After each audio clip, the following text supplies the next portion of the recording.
Buenos días a las personas que ya se están enlazando a nuestro seminario. Vamos a esperar unos minutos hasta que sea las 10 en punto. Ya hay alrededor de casi 200 personas enlazadas.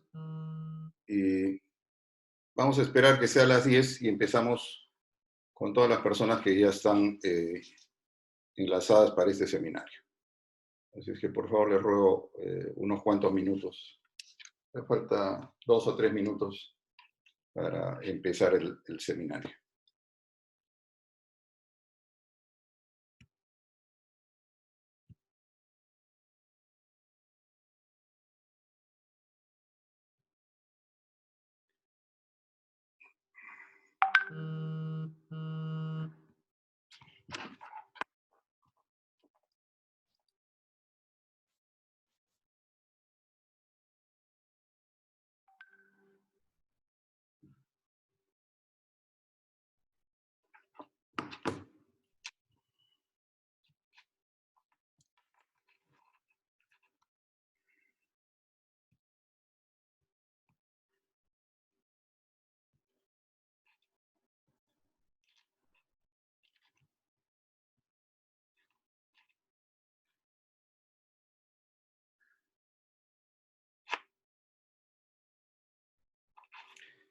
En un minuto más empezamos. Gracias por su paciencia.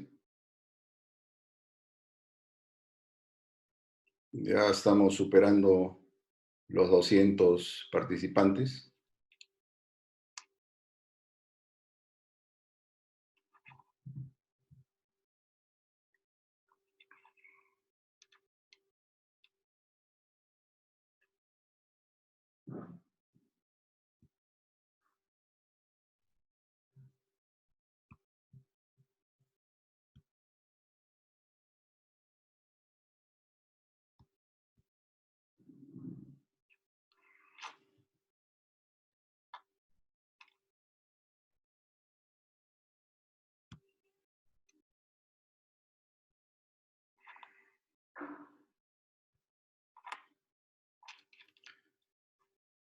Bueno, muy buenos días. Son las 10 de la mañana y queremos empezar puntualmente nuestro seminario. Queremos darle la bienvenida a las ya más de 200 personas, 250 personas que están enlazadas con este seminario que ha sido organizado y promovido por Control Mix Express. Y quiero empezar, además de agradecer por su tiempo y el participar, en que estuvimos durante este tiempo de cuarentena pensando en qué podíamos colaborar en el rubro de lo que nosotros sabemos hacer, en compartir el conocimiento, ¿no? Porque hemos visto en este tiempo una gran cantidad de seminarios, algunos gratuitos, otros pagados, donde están orientados fundamentalmente a temas coyunturales que son importantes, ¿no?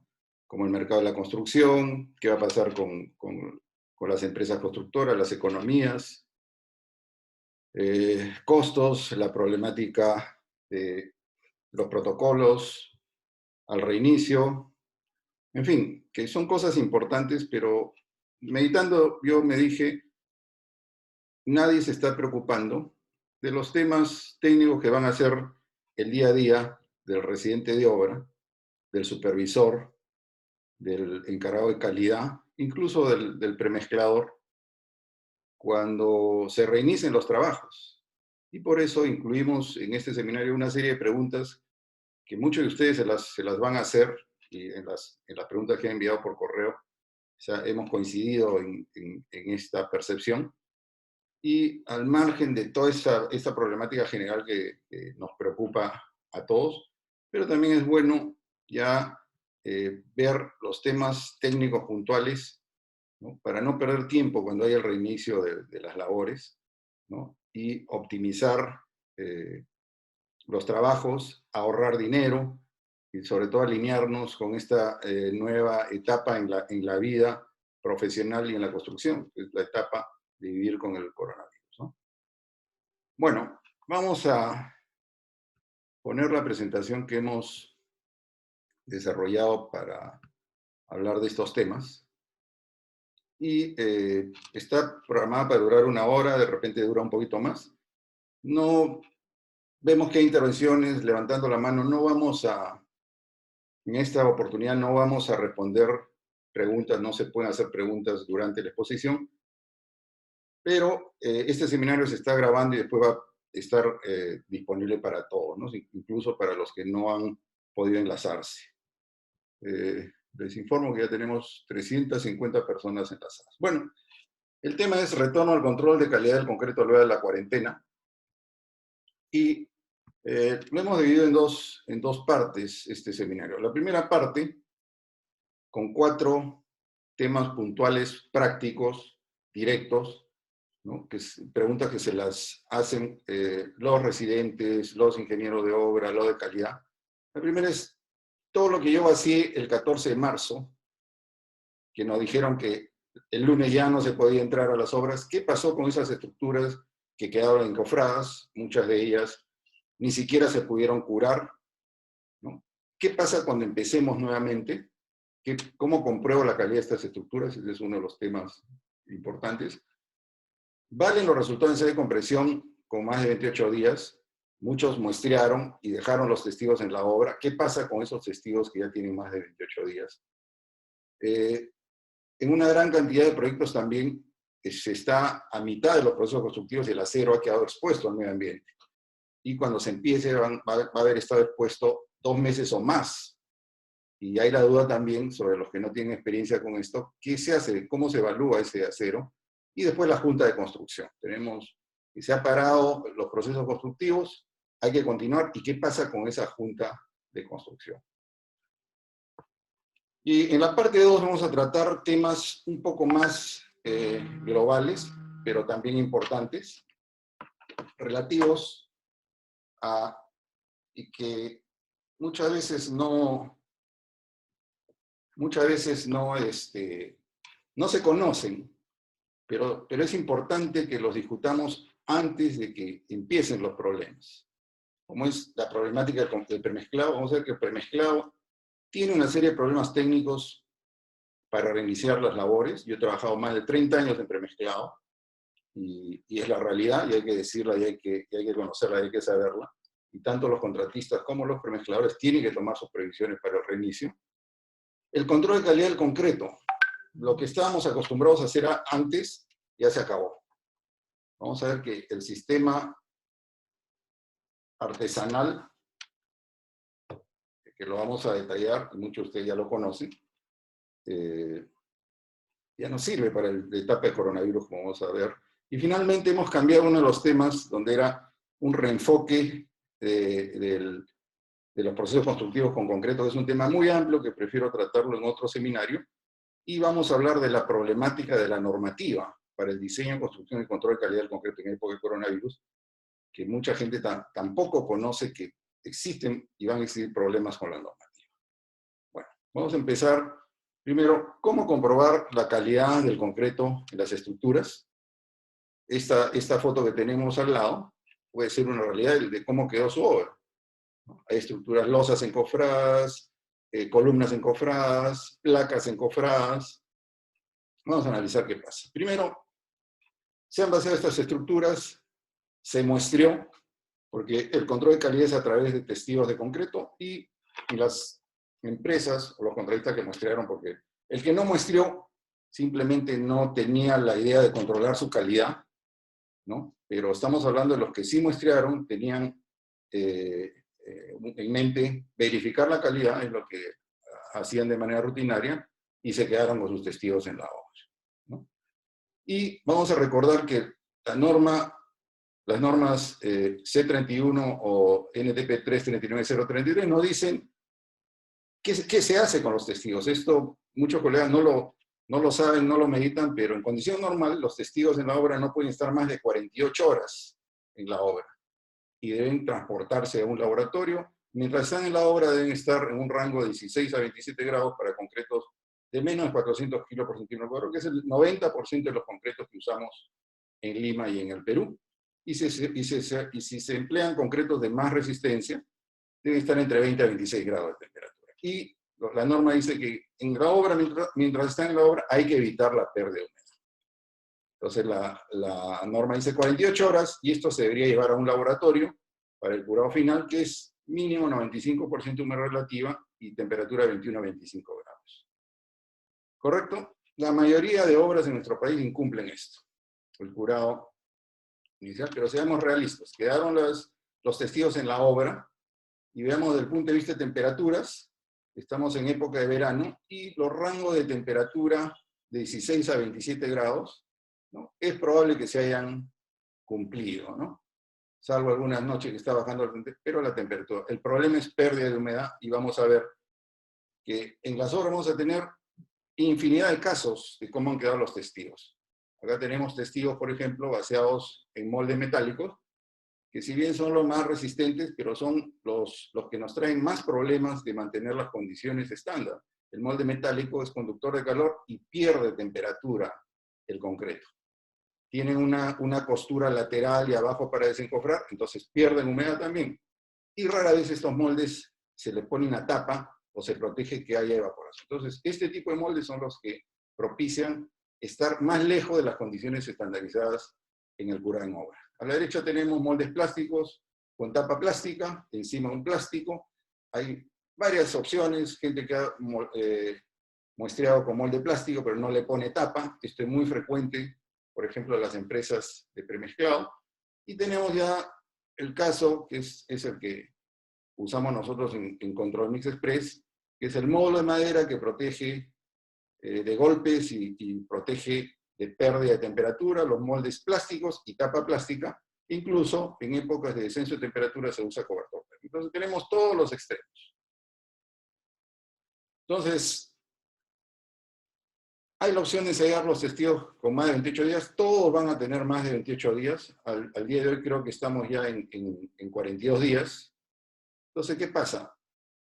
Si ensayamos los testigos, mientras más deficiente haya sido esta condición de los testigos, ¿no? Los moldes que permiten pérdida de humedad, que han permitido variaciones de temperatura, es probable que los ensayemos y los resultados sean bajos, entre comillas. Si la condición de estos testigos ha sido mejor, moldes impermeables, tapados, protegidos de la intemperie, es probable que los resultados sean mejores. Ahora, ¿de qué depende también? Depende de que el concreto que hayamos usado, ¿qué factor de seguridad tenía? ¿No? Si estábamos usando un 210 y tenía un sobrediseño muy pequeñito, ¿no? Si los promedios nos daban 230, 235, ¿no? Es diferente el resultado que si teníamos un 210 que en promedio nos da 250. Esto aquí depende del proveedor de premezclado, ¿no? El sobrediseño que emplea. El proveedor de premezclado que trabaje con mayor sobrediseño va a significar que estos testigos probablemente den mejores resultados. ¿Cuál es la recomendación? La recomendación es, conviene ensayarlo de todas maneras, ¿no? Porque consultando con una serie de colegas diseñadores, que al final a ellos va a llegar las consultas en caso que haya dudas, el diseñador nos dice, oye, mejor es ensayarlo para tener algún resultado ante no tener nada, ¿no? Esto no lo impide la norma I060, ¿no? Y tenemos la posibilidad que lo ensayemos y se satisface el F'(C), se satisfacen los requisitos. Pero si no se satisfacen, ya nos da un elemento de juicio para decidir sobre pruebas complementarias. Y si tenemos dudas, le consultamos al diseñador. Entonces, nuestra recomendación es ensayo, ¿no? Ahora vamos a ver que hay algunos problemas prácticos, lo vamos a ver más adelante cuando hablemos del control de calidad, ¿no? Que no va a ser sencillo en el reinicio ver quién ensaya esos testigos, ¿no? Las universidades van a estar cerradas probablemente hasta fin de año. La pregunta es, ¿los laboratorios funcionarán? ¿Voy a poder enviar mis testigos? Vamos a hablar de eso un poquito más adelante. Pero vamos a hablar de las pruebas complementarias. Yo ensayé mis testigos, los resultados han sido desfavorables, ¿no? ¿Y cuál puede ser el plan A o el plan B? Entonces hay una prueba no destructiva que la contempla nuestra norma I060 y la 6318, que es el llamado número de rebote, regido por la norma STMC 805, el equivalente en norma técnica peruana, que la contempla el código como ensayo no destructivo, tiene varias ventajas, ¿no? La acepta la norma, es una prueba barata, es rápida, ¿no? Es sencilla y una sola persona la ejecuta, ¿no? La norma describe en detalle cómo se hace la prueba y hay que suponer que el protocolo de seguridad y distanciamiento social para que una persona entre a la obra con este equipo, que es un equipo manual, ni siquiera requiere energía, va a ser bastante fácil cumplir con estos protocolos de seguridad, ¿no? Cuando uno decida hacer esta prueba, tiene que ir, obviamente, personal competente. ¿Cuáles son los contras? Y este es un tema conceptual bien importante, que la norma da un número adimensional, no nos da el F'C. Y esto hay que romper varios mitos.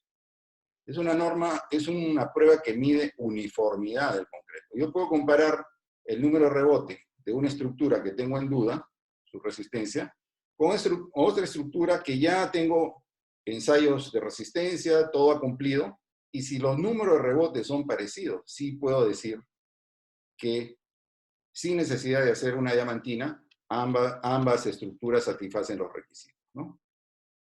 ¿Cuál es otro contra? Que no hay muchas instituciones o muchas empresas que sean competentes en hacer esta prueba. Hay mucha gente que ofrece esta prueba y erradamente utiliza estos grafiquitos que traen los equipos, ¿no? Y nos dan un valor de resistencia. Eso está totalmente descartado. Estos gráficos que dan los equipos son gráficos referenciales que han hecho los fabricantes con sus propios agregados, su propio diseño de mezcla, y no tienen nada que ver con los concretos que utilizamos. Si ustedes quisieran usar un gráfico, habría que hacer la correlación específica para los concretos que están usando en la obra, los testigos, diamantinas, se puede hacer, pero ese es un trabajo que nadie lo hace. Entonces, quitarse la cabeza que ese grafiquito se puede usar. Es una prueba comparativa, nos da un número adimensional. La otra prueba complementaria, ¿no? Si por A o B no podemos usar el número de rebote o esclerometría y tenemos que irnos a otra prueba, la siguiente que está especificada es la de núcleos diamantinos, ASTM-C42. Está considerada puntualmente en la norma E060-6318 y tiene criterios de aceptación únicos. En la anterior puede haber diferencia de opiniones entre el rango, ¿no?, aceptable entre la estructura en duda y la estructura que estamos comparando, ¿no? Pero la diamantina tiene criterios de aceptación únicos, ¿no? Nos dice que el promedio de los 3 núcleos que hay que sacar debe ser mayor del 85% del F'C y ningún valor individual menor del 75%. Entonces acá no hay mucho que discutir. ¿Cuáles son los contras? Es una prueba cara, ¿no? Cuesta del orden de 5 veces o más el número de rebote, ¿no? Y algunos no saben que cuando uno saca la diamantina, se lubrica con agua, la parte exterior queda húmeda y se produce un gradiente de humedad que distorsiona los resultados. Y la norma pide que hay que dejar secar los testigos de 5 a 7 días, entonces no podemos tener resultados de inmediato. Se requiere equipo especial, aquí vemos cómo es una perforadora diamantina, donde en estos casos, por ejemplo, hay que hacer una perforación previa para anclar el equipo. Se necesita de 2 a 3 personas para hacer esto, se necesita energía eléctrica, se necesita agua, y eso significa pues que en la realidad, si ya en condiciones normales, cuando nosotros hacemos esta prueba y hay que ir a las obras, piden una serie de requisitos de seguridad. Antes ya se pedía una serie de requisitos de seguridad, y ahora con el tema del coronavirus y el distanciamiento social, con seguridad que los protocolos, ¿no?, de desinfección, de exámenes de salud ocupacional, en fin, van a ser muchísimo más exigentes y no va a ser muy fácil pedir que se hagan estas pruebas en las obras, ¿no? ¿Cuáles son nuestras recomendaciones basándonos en esto? Bueno, en cuanto al número de rebote, ¿qué necesitamos? Necesitamos que haya la estructura de comparación. Si no tenemos otra estructura similar que tenga el mismo F'C y más o menos la misma edad, no lo podemos hacer. O sea, necesitamos una estructura de comparación. Y lo recomendable es, en esta estructura, hacer la prueba en 3 zonas, ¿no? La prueba se hace aplicando el equipo en 10 puntos. Ahí la norma nos dice cómo se hace. se descartan los que están por encima, debajo del promedio, todo eso está en la norma, ¿no?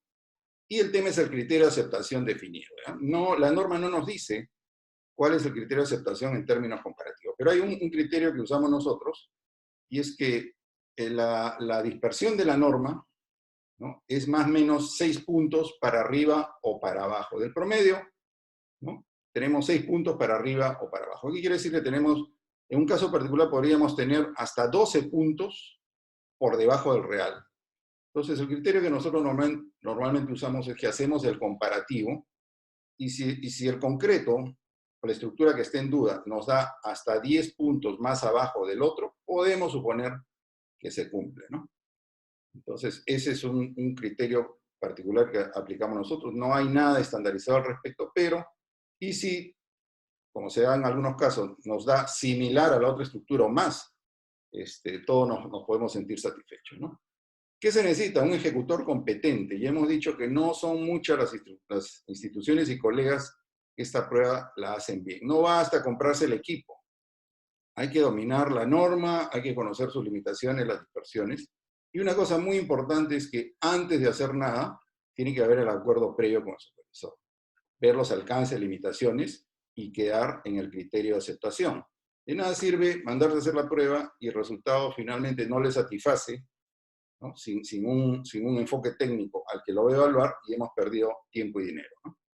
En el caso de los núcleos, supongamos que falla la opción 1 del número de reboteo, simplemente el supervisor no quiere usar esta técnica. Hay algunos casos que los supervisores o los que tienen el poder de decisión, por desconocimiento o por desconfianza, dicen no vamos a los núcleos. Entonces, la prueba que pide, o la norma dice que hay que sacar 3 núcleos por cada estructura donde hay duda de la calidad, y es necesario establecer un protocolo de extracción, custodia y ensayo de los testigos. La norma nos dice cómo hacer la parte operativa, pero muchas veces en las obras el problema es quién hace la extracción, quién custodia a los testigos, quién los ensaya, porque se da situaciones que a veces las instituciones solo hacen una parte del asunto. Entonces, esto hay que hacerlo, hay que ponerlo en un protocolo donde no haya ninguna duda en cuanto a que haya alguna adulteración o alguna distorsión en los resultados. Entonces, siempre recomendamos que tiene que haber un protocolo escrito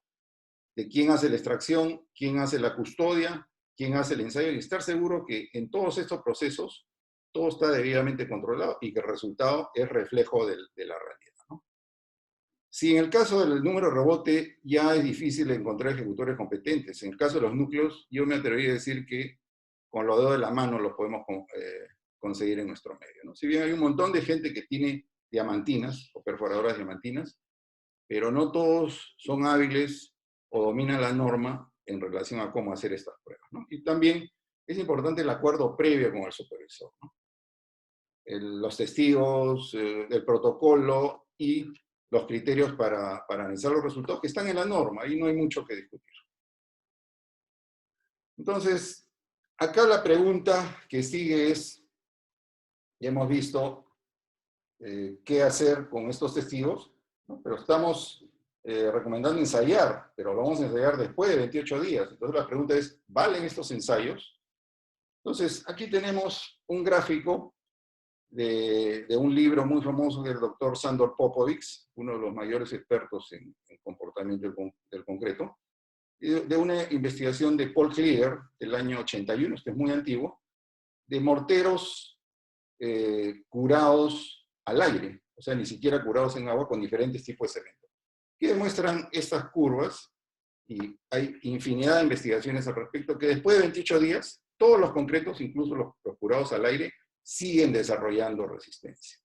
Dependiendo del tipo de cemento, desarrollan más o menos, pero todos siguen desarrollando resistencia. Entonces, después de 28 días, ¿son válidos? Claro que son válidos, ¿no? ¿Nos van a dar un poco más? Probablemente sí. Entonces la respuesta es sí. Son válidos los resultados con más de 28 días. Hay varias personas que han preguntado, ¿lo pueden ensayar a 56, a 60? En fin, sí, sí se puede ensayar, y sobre todo en esta situación crítica, ¿no? Donde no tenemos muchas alternativas y lo que necesitamos es información. Sí son válidos. Esto soluciona la verificación de la calidad de las estructuras, ¿no? Hemos hecho pruebas, hemos ensayado los testigos, hemos hecho espectrometría. La respuesta es no. Lo único que hemos hecho es verificar la resistencia, el F'C, pero me van a dar la razón cuando vayan a las obras y comiencen a desencofrar o vean sus estructuras, que van a encontrar probablemente fisuración, carbonatación, polvillo superficial en las losas, ¿no? Han habido deficiencia de curado, defectos superficiales. ¿Qué estructuras van a ser las más vulnerables? Sobre todo las que han estado expuestas a perder mucha humedad. ¿Cuáles son esas? Las losas con gran área de pérdida de humedad y disipación de temperatura, y los elementos encofrados de gran espesor. ¿Por qué? Porque mientras mayor espesor tengan las placas o columnas, han retenido más calor. Recordemos que todos los elementos encofrados siempre se recomienda al siguiente día desencofrarlos. ¿Para qué? Para que boten calor. El concreto, en 72 horas, encofrado, cualquier concreto puede desarrollar 60 grados o más. Entonces, probablemente van a haber placas o columnas que la desencofremos y han tenido cambios volumétricos por temperatura. Eso no lo vamos a saber hasta que lo hagamos. Entonces, ¿se soluciona con lo anterior? No. Hay que ver qué pasa, analizar, y eso ya es un tema de patologías, que se escapa del alcance de este seminario. Probablemente hagamos otro seminario donde analicemos las probables patologías que van a encontrar, qué cosa hacer. Algunas recomendaciones. Porque lo más probable es que cuando ocurra esto, ustedes van a llamar, principalmente llaman a su proveedor de aditivos, ¿no? Y yo soy amigo de todos los proveedores de aditivos, he trabajado con muchos de ellos, ¿no? Pero les encanta curar todo con epóxico. Entonces, por favor, no usen el epóxico para todo. Los adherentes epóxicos, los morteros epóxicos son alternativas muy buenas, pero hay un aspecto que nadie lo reflexiona, y es que el módulo de elasticidad del epóxico es la 10ª parte del módulo de elasticidad del concreto. El comportamiento es totalmente diferente. No es igual usar el epóxico como adherente que utilizarlo como un relleno estructural. Se va a deformar diferente. Entonces, los colegas de las empresas de aditivos, todo lo resuelven con epóxicos o con morteros epóxicos, y eso no siempre es la solución. Y para ilustrar más esto, siempre he dicho que eso equivale a matar la mosca de un cañonazo, ¿no? Las moscas hay que matarlas con matamoscas, no con cañonazos. El epóxico es matar con cañonazos las moscas, y hay una serie de alternativas cementicias para el caso de fisuración, para el caso de reparaciones, en fin. Hay que analizar cada caso en particular, ¿no? Y decidir con qué matar esa mosca, ¿no? Bueno, ahora vamos al tema relativo a cómo verificar el acero. Ustedes se fueron de la obra el 14 de marzo y cuando regresan pueden encontrar todas estas posibilidades, ¿no? El acero se ve azulito, normal, no pasó nada. Aquí parte del acero se ve bien, hay parte oxidado, igual acá. Acá se dejaron unos estribos, todos están con signos de oxidación. Acá barras de columnas y acero almacenado, que puede tener diferentes tonalidades. Entonces, varios han preguntado esto, ¿qué pasa con el acero refuerzo? Porque también hay varios mitos y desconocimiento de este tema, ¿no? Y malos enfoques de solución, ¿no? Hemos visto, nosotros hemos trabajado también 20 años como constructores, hemos sido supervisores, y hemos visto una serie de enfoques cerrados a este problema del acero y cómo luce y los temores de oxidación y corrosión. Aquí hay un tema conceptual básico. No es lo mismo oxidación que corrosión. El acero de refuerzo, de manera natural, se oxida. Cualquier metal se oxida, ¿no? Tenemos el oxígeno en el medio ambiente, ¿no? Tenemos el acero, y por un proceso químico se produce el óxido ferroso o óxido férrico, y eso crea una pequeña capa muy fina que se adhiere a la superficie y protege el acero. Ya no sigue malográndose, ¿no? Y este proceso es relativamente rápido, ¿no? Si, por ejemplo, hay humedad, el acero se moja, en unos días, en unas semanas, ya aparece el óxido. Sin embargo, la corrosión es un proceso electroquímico, tiene que producirse corriente en el acero, ¿no? Tiene que haber presencia de humedad, normalmente cloruros, y una parte del fierro se comporta como un cátodo y otro como un ánodo, exactamente igual que la pila que usamos para meterla en la linterna. que cuando la dejamos puesta y no usamos la linterna, pasado un tiempo la abrimos y se ha hinchado y decimos se sulfató. Eso pasa en el concreto. Si dentro se crea la pila galvánica, una parte se comporta como ánodo y se crean productos ferrosos expansivos. Estos delaminan el fierro, se hincha y rompe el concreto. Entonces, es un proceso totalmente diferente. Se tiene que crear electricidad, una pila galvánica. Esto es totalmente espontáneo. Se produce hinchamiento del acero, pérdida de masa, y esto puede afectar el comportamiento estructural porque si se reduce la sección del acero, ya no se cumple la hipótesis del diseñador estructural, que estimó una cuantía y nos damos cuenta que en la realidad se afectó la adherencia y se afectó el área de la sección, ¿no? Esto requiere un tratamiento especial, pero una de las cosas favorables es que es un proceso lento, ¿no? Es un proceso lento, no se va a dar en una semana, y vamos a ver un caso real que se lo vamos a comentar, para que vean que probablemente este no va a ser un problema al reinicio de las obras, ¿no? ¿Cómo diferenciarlo? ¿Cómo saber si tengo oxidación o tengo corrosión? Hay un método empírico económico, que es la evaluación superficial. ¿Cuál es? Le paso la mano al fierro. Si yo le paso la mano al acero refuerzo y solo me mancha la mano, no siento que haya delaminación, no siento que hay partículas de fierro, no hay pérdida de masa, vemos que está, entre comillas, sucio, entre comillas, pero ese es el óxido, esa es la capa de óxido normal que no trae ningún problema de comportamiento. Pero si hacemos lo mismo y notamos que se nos descascara superficialmente, se delamina y ya hay pérdida de masa, entonces esto ya es una señal de corrosión, ¿no? Entonces, esta prueba empírica es muy fácil, no nos cuesta, y probablemente solo con eso es suficiente. Pero supongamos que hacemos la prueba y tenemos la duda, ¿no? Tenemos la duda, sentimos que algo se ha descascarado, entonces para eso hay el método tecnológico que cuesta.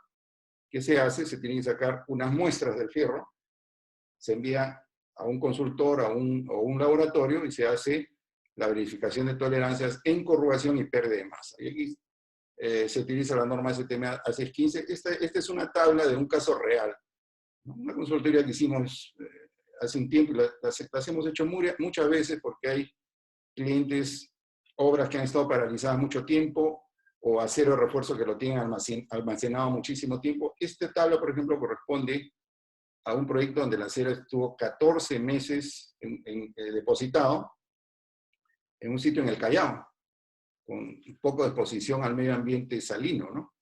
Entonces, ¿qué se hace? Se saca una porción y la norma no dice el peso por unidad de longitud, se compara, y la norma permite, por ejemplo, una pérdida de masa o de peso de máximo del 6% en kilo por metro, ¿no? E igual, no, hay la manera de medir los resaltes o corrugaciones con vernier, y la norma también nos dice la tolerancia. Entonces, este es un proceso que se puede hacer y cuesta, ¿no? Pero cuando no hay otra alternativa, cuando tenemos una duda, se hace y salimos de duda, pues, si está corroído o no. Entonces, ¿cuál es la recomendación? Para la opción 1, la opción 1 es una prueba empírica, fácil. ¿Qué recomendamos? Por lo menos verificar un 30% del acero. No tenemos que hacérselo en todos los lotes o en todo el fierro. Con que lo verifiquemos en la tercera parte del acero expuesto es suficiente. Si solo es óxido, si vemos que nos mancha, olvídense del escobillado. Hemos visto muchísimas obras donde el supervisor ve que está oxidado y obliga a la limpieza con escobilla de acero. Esa es una pérdida de tiempo. Le quitamos una capa de óxido protectora al acero. Entonces, solo necesitamos limpieza especial cuando hay corrosión. Pero es una pérdida de tiempo especificar, porque vemos que hay una capa sucia, superficial, que es el óxido, pedir escobillado, ¿no? Puede ser que el óxido adicionalmente tiene polvo. Entonces sí, lo que se aplica es, ponemos o limpiamos con aire a presión y estamos eliminando el polvo y dejamos solo la capa de óxido que no le hace nada. En la opción 2, cuando nuestra prueba empírica nos ofrece dudas, no sabemos si realmente hay corrosión o no, también obtenemos muestras de al menos un 30% del acero. Aquí hay que cortar un pedazo de barra, y se envía a un laboratorio, un consultor, para que haga la verificación de tolerancia a ese resalte sin peso. Supongamos que hacemos la prueba y nos dice que ha perdido masa, o las corrugaciones ya no cumplen. ¿Es trágico? Todavía no es trágico. Sería trágico, pues, si hacemos esto y ha perdido el 50% de masa, ¿no? Pero si se incumple un poco menos, o un poco más de lo que pide la norma, hay que consultar al diseñador estructural, porque recordemos que el diseño de concreto armado es siempre del lado de la seguridad. Las cuantías se redondean. Entonces, uno le da esta información al diseñador estructural y él puede decir, ¿no?, si realmente es un problema o no es un problema. Bueno, estamos con 503 participantes, ya se cubrió la capacidad del auditorio. Gracias a todos los que están enlazados. Para el próximo seminario vamos a ampliar, de ser posible, la capacidad. Como saben, todo esto, los recursos tecnológicos que permiten esto, como el Zoom, hay que pagar por esto, pero con gusto lo hacemos si con esto contribuimos a difundir el conocimiento, ¿no?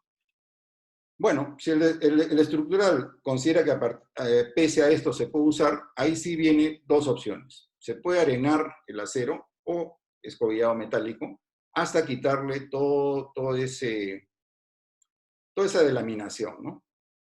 Y hay ocasiones en que incluso se puede pintar el acero con epóxico, ¿no? En fin, son casos muy particulares, pero depende del grado de pérdida de masa.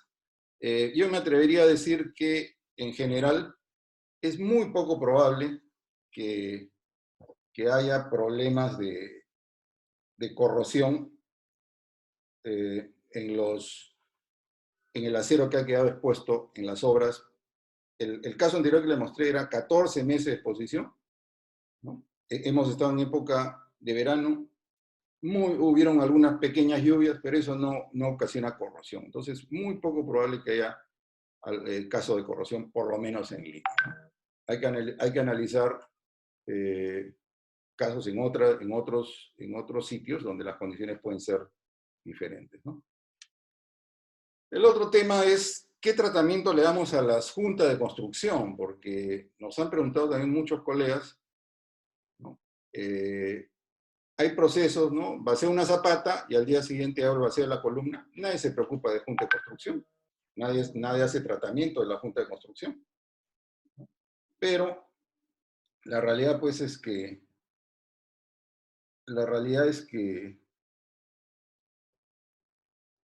perdón. La realidad es que hay casos de vaciados de vigas, de vaciados de losas, ¿no? De estructuras compuestas, que la pregunta es, ¿cómo sigo? En el día a día nadie se preocupaba de esto, pero ¿cómo trato estas juntas, ¿no? Entonces, si ustedes buscan en la bibliografía mundial, alguien que diga, ¿después de cuánto tiempo tengo que usar adherente, sea epóxico? No lo van a encontrar. Yo hice una investigación bibliográfica muy grande y no hay ninguna norma que diga después de cuántos días. El ACI tiene un comité para reparaciones con epóxico, ¿no? Pero no toca estos temas. Entonces, en el año 2005, dimos una tesis de investigación en la Universidad Católica, que fue desarrollada por Augusto Mendoza y Freddy Julca, ya ahora ingenieros con mucha experiencia. Augusto trabaja en Panamá y Freddy también, no sé, creo que tiene su propia empresa. Y esta investigación se llamó Estudio de Unión de Concreto Fresco con Concreto Endurecido empleando diferentes puentes de adherencia.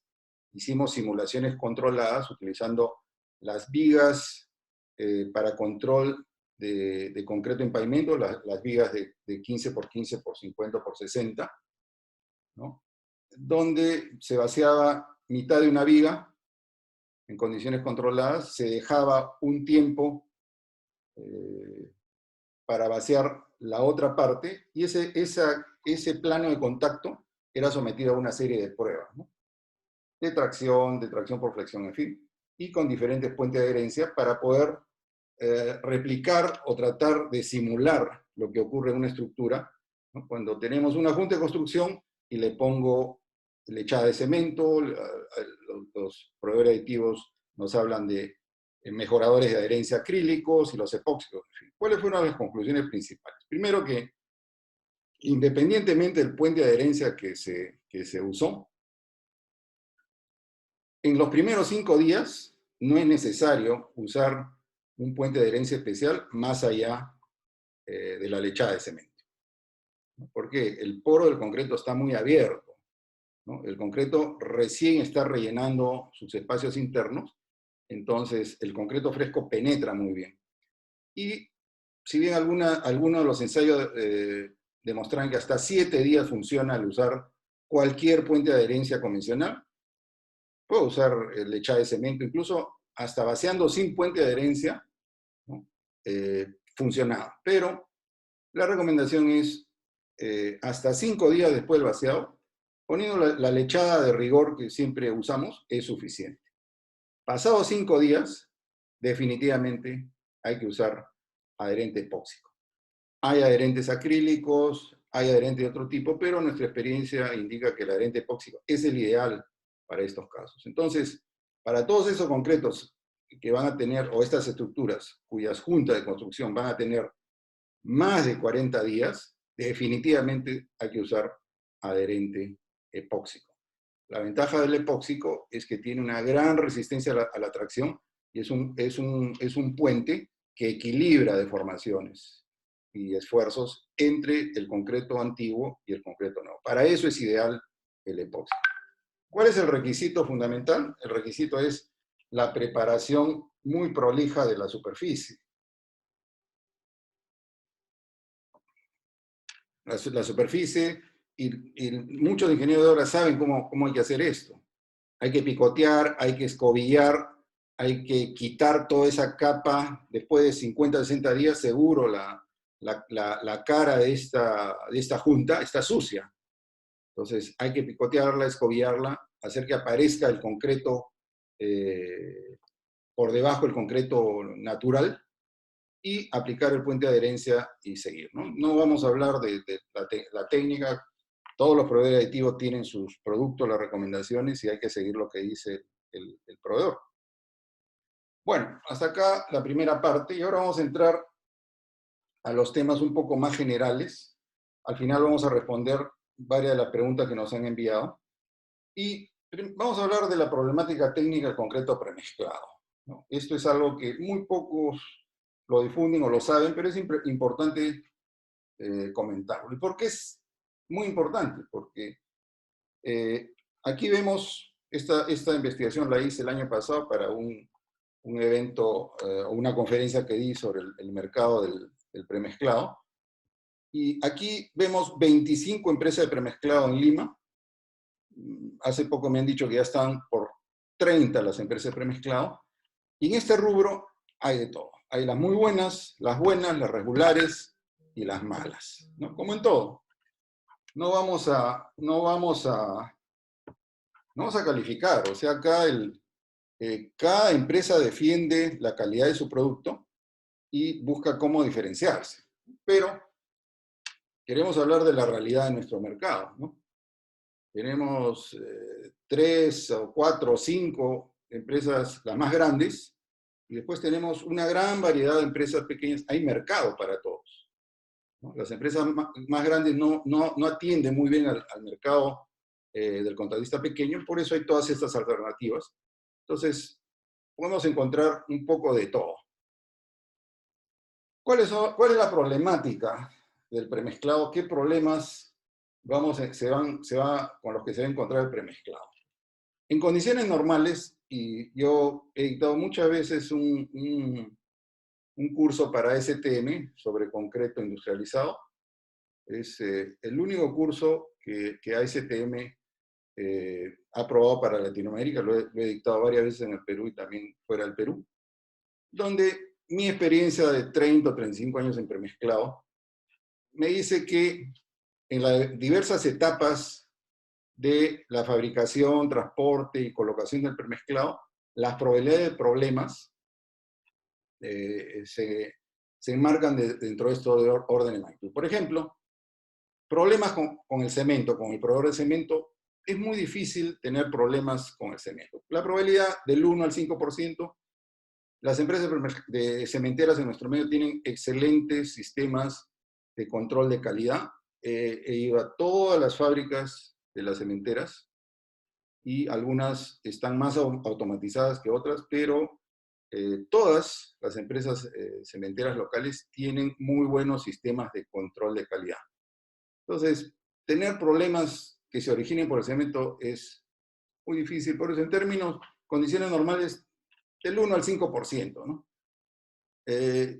Excepcionalmente, ¿qué puede haber con las cementeras? Que hubo trasvases de tipo de cemento, en un silo de cemento tipo 1, se puso tipo 5, se mezclaron, pero son casos muy excepcionales que rara vez se dan. El tema siguiente es, ¿qué pasa con los agregados? ¿No? Y aquí existen las canteras de las propias empresas de premezclado que producen sus agregados. Esas son las canteras más controladas, ¿no? Donde ellos invierten en que estos agregados cumplan con las normas, en fin. ¿Qué probabilidad de problemas cuando estamos en este tipo de canteras? Un 20%, ¿no? Normalmente tienen que estar peleando con el pasante la 200, las granulometrías, pero hay empresas de premezclado que no se abastecen de estas canteras y buscan canteras de terceros. Ahí podemos encontrar cualquier cosa, ¿no? Son canteras que no procesan los agregados adecuadamente, no los limpian, no los lavan, y podemos tener un 50% de probabilidad de problemas por los agregados. Los agregados son las 3/4 partes de la mezcla de concreto, y obviamente si los agregados tienen problemas, se los van a trasladar al concreto. Esto es en condiciones normales.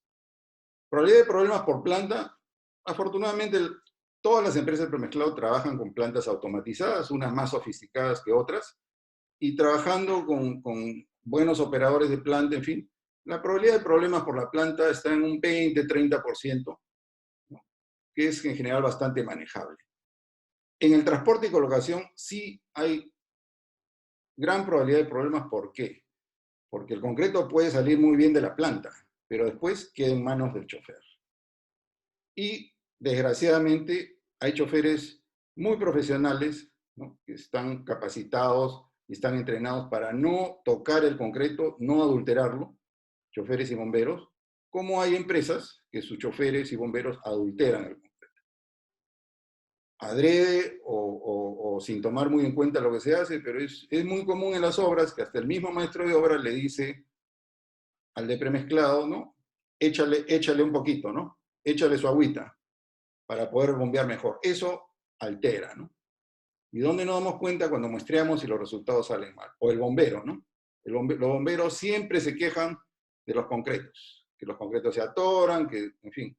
Entonces, esta etapa por eso la califico con un alto grado de problemas, y seguro muchos de ustedes contratistas lo viven en las obras, ¿no? Los problemas, los camiones que están esperando en cola, ¿no? Las bombas que están esperando que llegue el camión y el concreto lo tienen en la tubería. Entonces, esta etapa de manera natural tiene muchos problemas.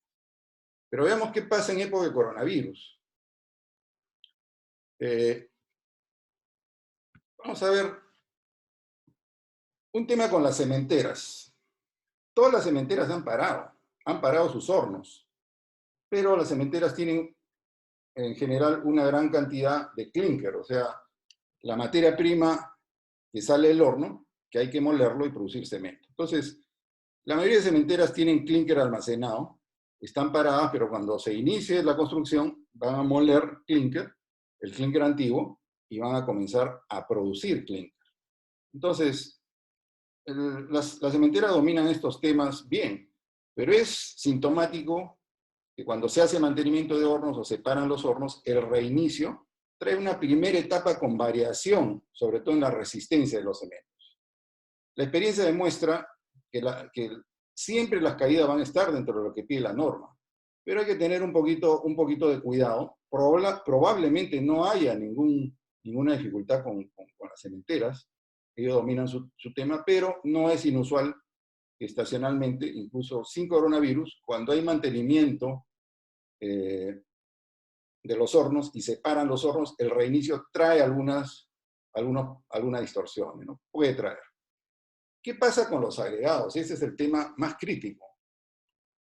Los agregados, en las canteras de agregados, han quedado las rumas expuestas a la intemperie, tanto en las canteras como en las plantas de concreto. Las plantas de concreto en nuestro medio trabajan en áreas muy pequeñitas, ¿no? 2.000 metros cuadrados, 1.500 metros cuadrados, no hay espacio. Con la justa tienen espacio para stock de un día, ¿no? Máximo 2 días, y esas rumas están ahí.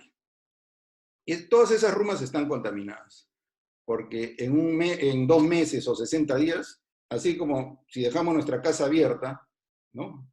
60 días y entramos y está llena de polvo, eso ya ocurrió con los agregados. Entonces, todos los agregados de las canteras y de los acopios en la planta de premezclado ya están contaminados con pasante de la 200. Y sabemos que cuando el pasante de la 200 es alto, no quiere decir necesariamente que el concreto me va a salir mal, pero los concretos con alto contenido de pasante 200, que es este polvo natural, van a requerir más agua, ¿no? Y yo le meto más agua a las mezclas, ¿y qué va a ocurrir? Me sube la relación agua-cemento y se me cae la resistencia, ¿no?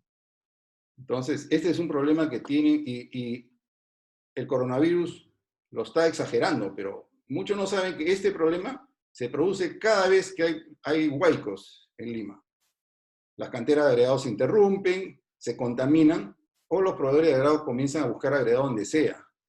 Entonces, siempre que hay problemas de huaicos, la calidad de los concretos puede afectarse, ¿no? ¿Y por qué? Porque el proveedor de concreto no quiere parar producción y utiliza el agregado como lo encuentra. Entonces, ¿se puede trabajar así? Sí se puede trabajar así. Es época de emergencia, yo soy técnico, sé que mi agregado, mi arena y mi piedra tiene un exceso de pasante de la 200. Este pasante de la 200 no necesariamente es malo, no me va a afectar durabilidad, pero me va a requerir más agua, ¿no? Y si yo no quiero que caiga mi resistencia, tengo que subir cemento. Entonces, en época de estas emergencias, el proveedor de premezclado, consciente, el que sabe estos problemas, por precaución, tiene que subir cemento a su diseño de mezcla. ¿Cuánto? Depende. 10, 15, 20 kilos por metro cúbico. Esto cuesta, sí cuesta, de $1 a $2 por metro cúbico, pero es el precio que hay que pagar por mantener la calidad, y ese es el tema más crítico en este momento. En las plantas de cemento, en las plantas de premezclado, como las plantas han estado paradas, también hay un proceso de limpieza, un proceso de acomodo que incrementa un poco la probabilidad de problemas. Y hay una de las preguntas que dice, ¿qué pasa con el cemento en los silos? Afortunadamente, la experiencia demuestra que los cementos almacenados en silos se mantienen muy bien. Están resguardados de la humedad y tengo más de 35 años en premezclado y hemos tenido casos de cementos almacenados 6 meses o más, ¿no? Y se le hace la verificación y siguen funcionando bien. Hay una prueba práctica muy simple. Cualquier cemento que está sin hidratación debe pasar por el tamiz 200, totalmente. Si usamos un tamiz 200, pasamos el cemento y queda algo de gránulos, significa que tiene algo de hidratación. Entonces, en general, estamos hablando de 2 meses, de repente 3 meses para el reinicio. Muy probable que no haya problema con los cementos almacenados en los silos. Nosotros en la época que hemos trabajado en obras con plantas de concreto, y se da el caso, había paralización de la obra. 6 meses, y el cemento estaba bien. Entonces, en los silos se comporta bastante bien. Y el transporte y colocación se mantiene el problema de siempre, ¿no? Entonces, nuestra reflexión es, cuidado los proveedores de premezclado con el estado de los agregados y el reinicio de la producción.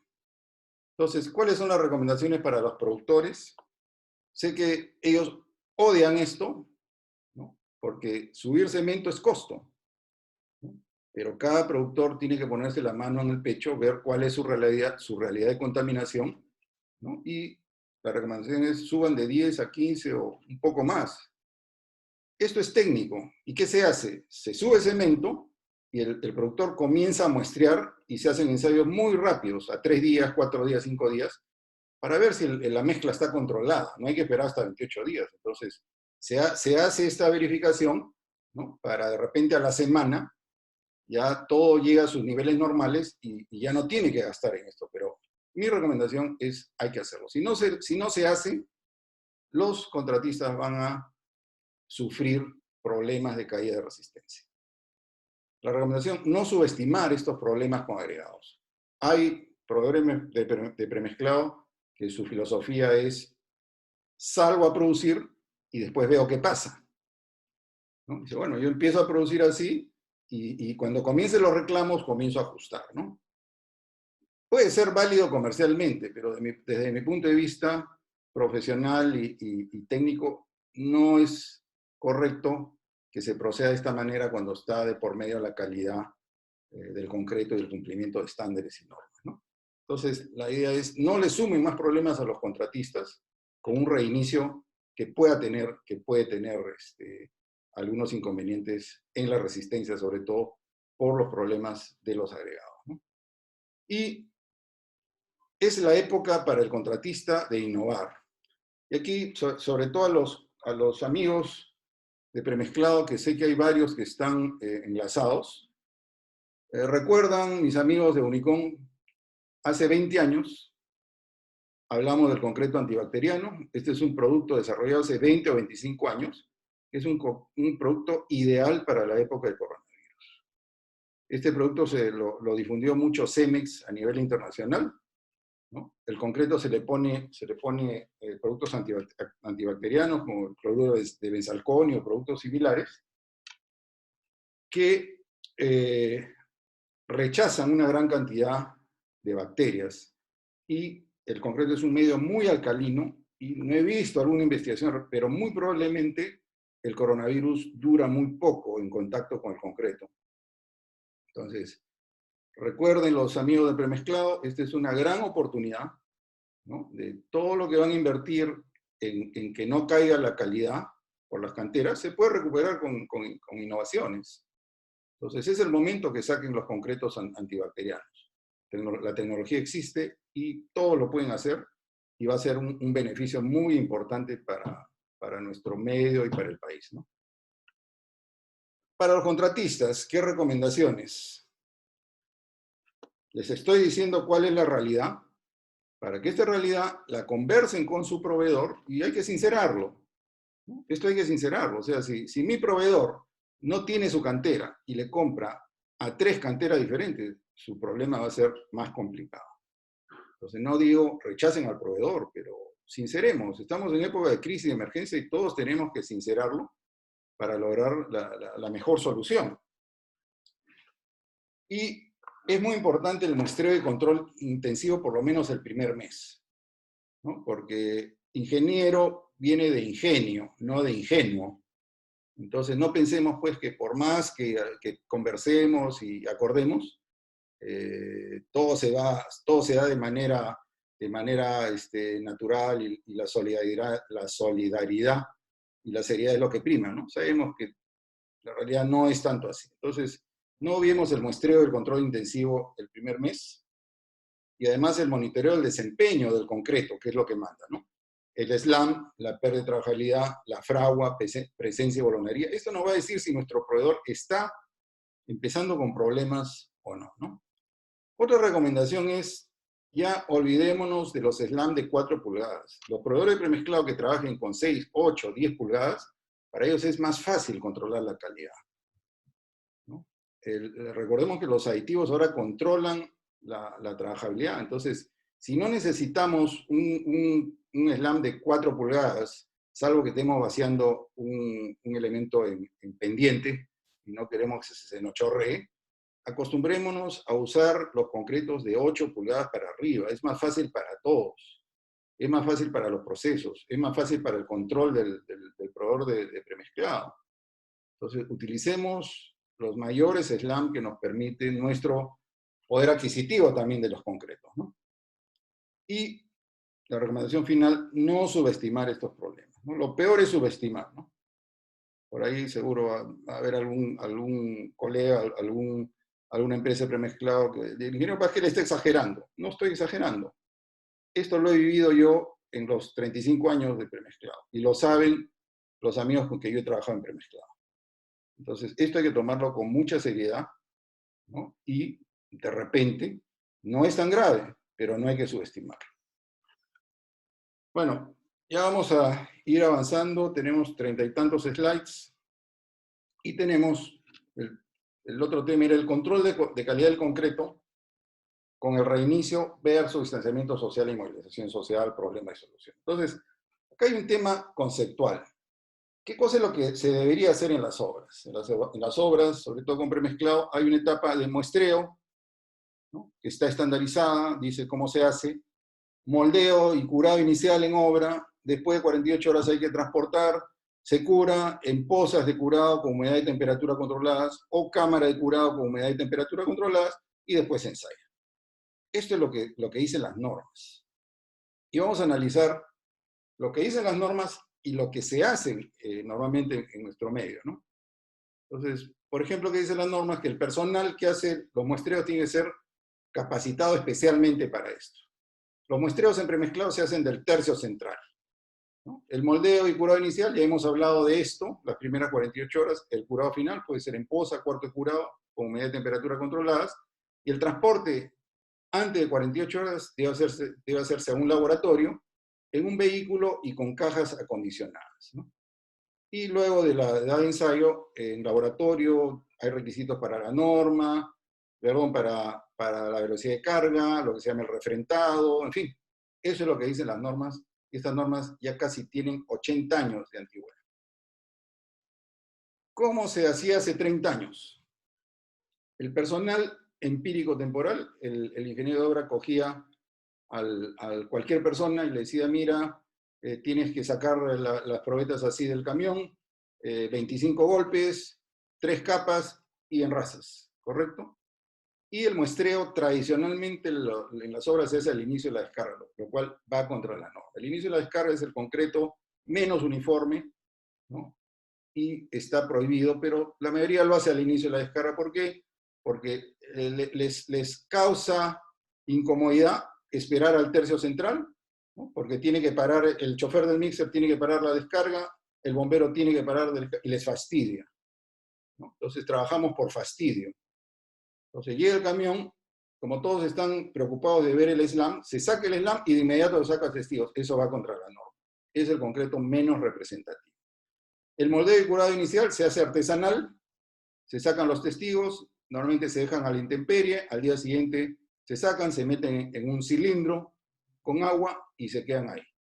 Y en los días siguientes van saliendo más testigos, se meten al cilindro, los cilindros más antiguos están abajo, los más nuevos arriba, cuando hay que mandarlos a ensayar hay que sacarlos de abajo, sacar del curado, en fin, esa es la realidad.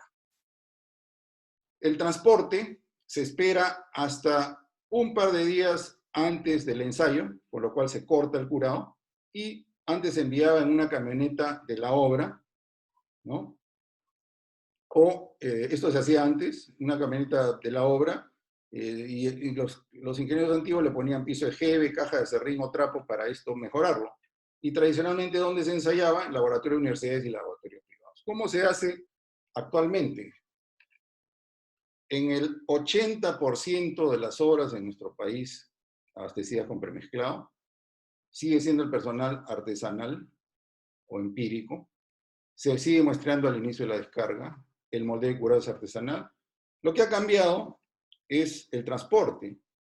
Ya mucho colega en la obra dice, no, ya no uso la camioneta de la obra porque se necesita para cosas más importantes. Y lo usual es que cogen al taxi que está pasando por la esquina y con un propio lo meten al taxi, las probetas en la maletera, y así la mandan a los laboratorios de la ciudad. Esa es la realidad, ¿no? Entonces, en la época normal eso funcionaba muy bien. Pero pensemos este sistema en época de coronavirus. Se estima que en Lima todos los días hay de 500 a 700 obras formales que trabajan con premezclado. Imaginémonos que cada una de estas obras muestrea todos los días. Normalmente sacan testigos para 7 días y 28 días, algunos para otras edades, ¿no? Y que cada 7 días y cada 28 días tiene que movilizarse una persona, tiene que ir a una movilidad y tiene que ir a las universidades a entregar esto. Eso que se hacía antes ya no se va a poder hacer. No vamos a poder agarrar al taxi de la esquina. No va a haber taxi de la esquina. Acordemos que los taxis o los transportes en época de coronavirus van a tener que cumplir una serie de protocolos. Y se ve actualmente, los taxis que uno usa para desplazarse están cobrando el triple de lo que costaba, porque estos señores han pasado por su examen médico, han pasado por su protocolo de desinfección. Entonces, olvídense que va a haber el taxi en la esquina para mandar las probetas. Los laboratorios de las universidades, si es que funcionan, porque posiblemente estén cerradas hasta fin de año, la pregunta es, yo laboratorio de universidad, ¿voy a dejar que entren 100, 200 personas trayéndome probetas y que entren como si nada? No les voy a exigir su protocolo de salud, de examen ocupacional, no les voy a exigir su prueba de coronavirus. Hay que hacerse esas preguntas. Eso antes no era necesario, pero ahora cualquier interacción entre clientes va a estar sometida a una serie de limitaciones, ¿no? Entonces, este es el problema real. Ya hemos hablado de limitación en transporte, incluso si ustedes quieren mandar con su propia movilidad, esa movilidad y el personal que envíe va a tener que estar sujeto a una serie de protocolos, porque todo esto va a ser interacción. Cómo salir de la obra, cómo llegar al laboratorio, cómo entregar al laboratorio. Todas son etapas probables de contagio.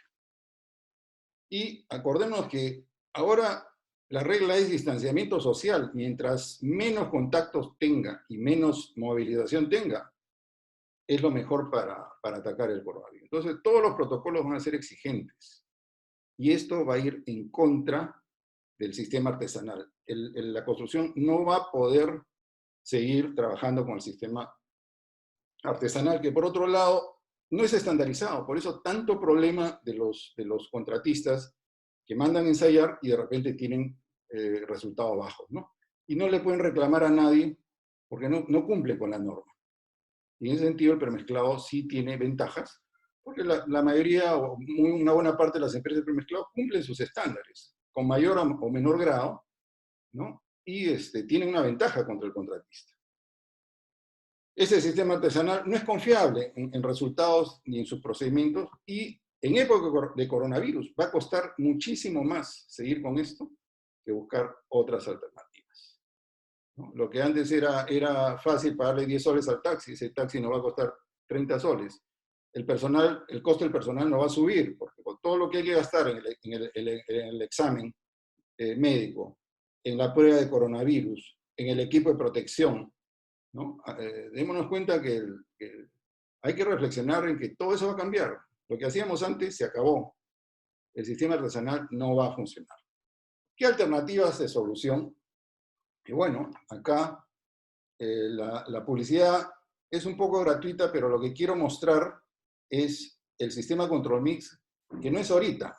Control Mix va a cumplir 9 años de antigüedad y es un sistema que lo implementamos aplicando toda nuestra experiencia de muchos años en construcción, en premezclado, en tecnología del concreto, y hace lo que hacen muchos países más avanzados. Acá estamos 30 años atrasados en el control de calidad, y es lo que se llama control de calidad industrializado, ¿no? Nuestro sistema consta de 6 etapas.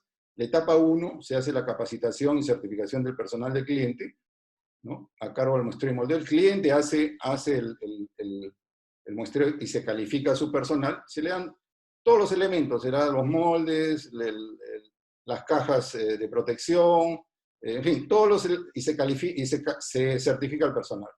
Hasta antes del coronavirus hacíamos una capacitación teórica, que ya la estábamos haciendo virtual, porque no siempre el personal de obra tiene tiempo de ir a nuestras oficinas o al laboratorio para darle la capacitación presencial, y la capacitación práctica se hacía presencial. Pero estamos pasando también a la capacitación práctica virtual. ¿no? Todos tenemos un celular, todos tenemos cámaras, y si ahorita estamos reunidos, a ver, perdón, déjeme ver, hay 503 personas, estamos 503 personas reunidas, nunca los seminarios presenciales que hemos hecho han concitado tantas personas. Entonces, esto nos dice que las alternativas, la tecnología virtual es buenísima. Entonces, todo lo podemos hacer virtual, la capacitación del personal, su certificación, y la parte del muestreo y moldeo lo hace el cliente, lo hace una persona del cliente, el que está certificado, se le da todo el material desinfectado, ya tenemos protocolos para eso, se le da el material desinfectado, y se recoge y se vuelve a desinfectar el material, las unidades van a estar desinfectadas, el personal va a tener todos sus elementos de seguridad, y al recibir los testigos, porque el cliente muestrea y avisa, y al día siguiente va a la camioneta, y en una movilidad totalmente desinfectada, ¿no? Recibe estas cajas, las desinfecta y las traslada a nuestro laboratorio, donde las unidades llegan, se vuelven a desinfectar y todos los testigos se introducen en las cámaras de curado. Llegada la fecha de ensayo, se ensayan en prensas automatizadas y inmediatamente tenemos un software que genera el certificado y le envía por correo al cliente. Esto no es este invento de hoy.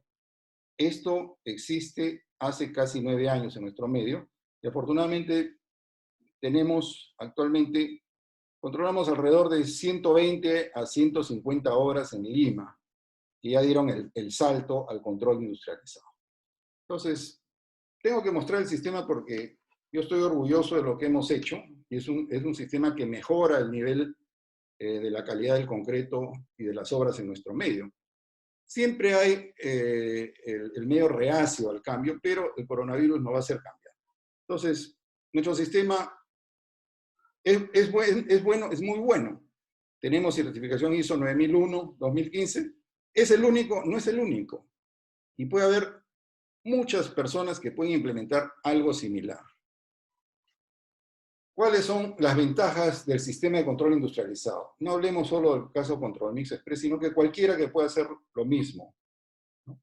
Que solo el proveedor, solo el que se desplaza a las obras no tienen que moverse, solo muestrean, viene el proveedor, recoge, se lo lleva a su laboratorio, cubre, ensaya y entrega el certificado online.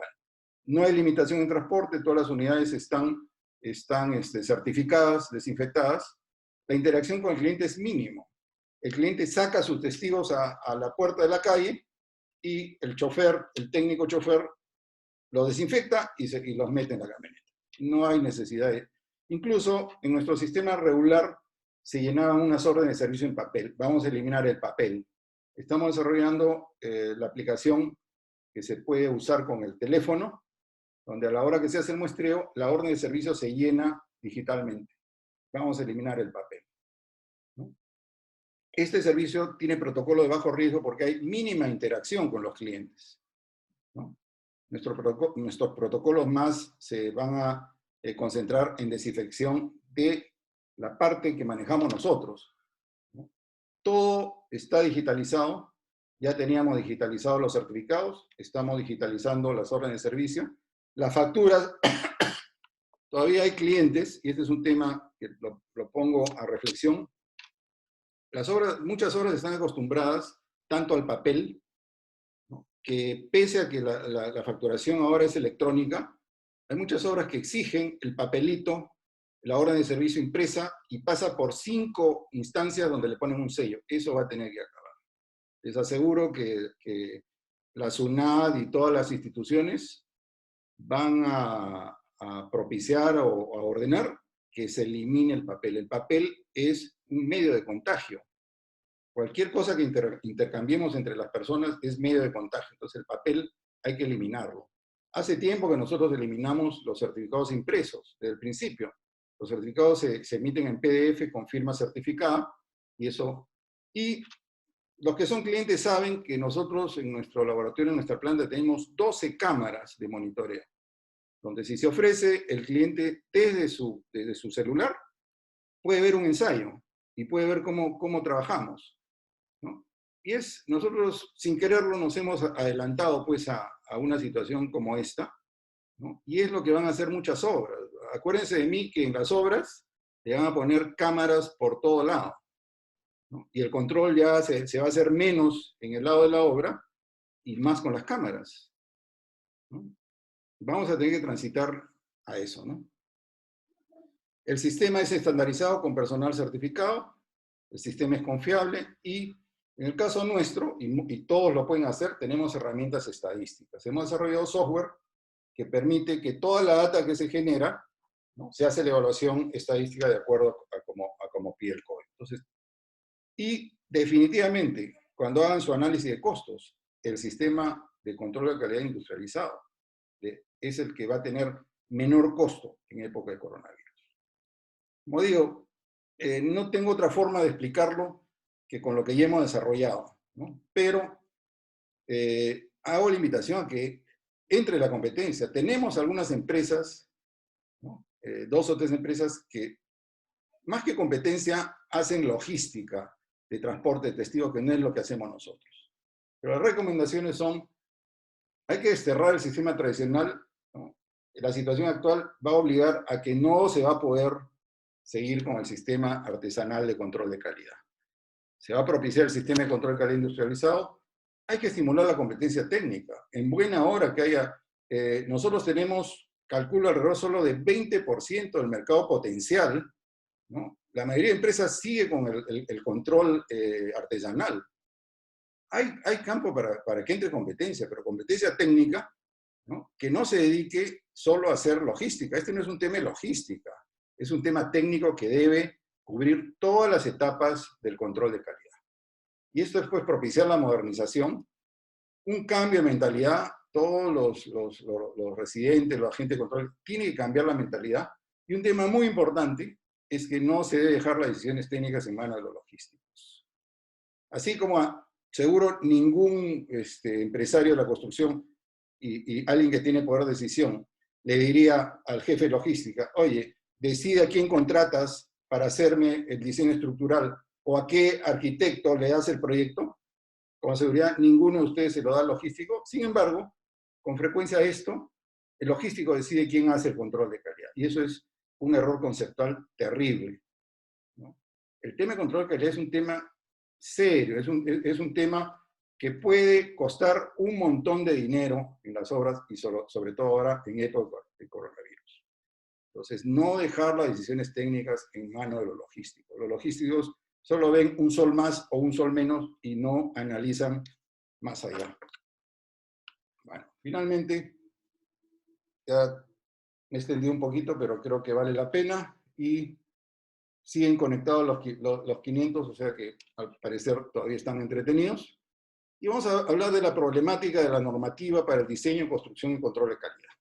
Recordar varios aspectos, seguro lo sabemos, pero actualmente nosotros tenemos que nuestra norma técnica de edificación, que es la norma E060 concreto armado, data del año 2009. Esta norma se desarrolló sobre la base de este código, el ACI 318, pero el código del año 2005. Yo también fui miembro del comité de esta norma y se utilizó el código 2005 y recién en el 2009 se pudo sacar la versión actualizada. Antes de eso, desde el año 89 o un poco más, no se actualizaba el código, ¿no? Porque desgraciadamente nuestro código de diseño tiene que pasar por la burocracia estatal. Tiene fuerza de ley, lo tiene que promulgar el ministerio y lo firma el presidente. Entonces, ¿cuál es la problemática? Que nuestro código está desactualizado, mientras nuestro código es del 2009, el código ACI ya tiene versión del 2019 y se actualiza sí o sí cada 5 años. Yo soy miembro de ambos comités, soy miembro del 318 también, y el ACI no ha parado. El ACI, a diferencia de los comités locales, donde desgraciadamente hemos estado acostumbrados a que todo tiene que ser presencial, en la entidad pública todo es presencial y todo es trámite y todo es gestión presencial, ¿no? Los comités norteamericanos, el 99% son reuniones virtuales y solo 1 o 2 veces al año se hacen convenciones con participación presencial. Este año el ACI la convención era en Chicago, se suspendió por el coronavirus y se ha hecho virtual. Se hizo la convención, todos los comités nos reunimos y se hizo virtual. Entonces, acá arrastramos todavía esa manera de trabajar que va a tener que cambiar. Va a tener que cambiar. ¿Cuál es el problema con la norma técnica de 060? Que ya desde octubre del año pasado existe una nueva norma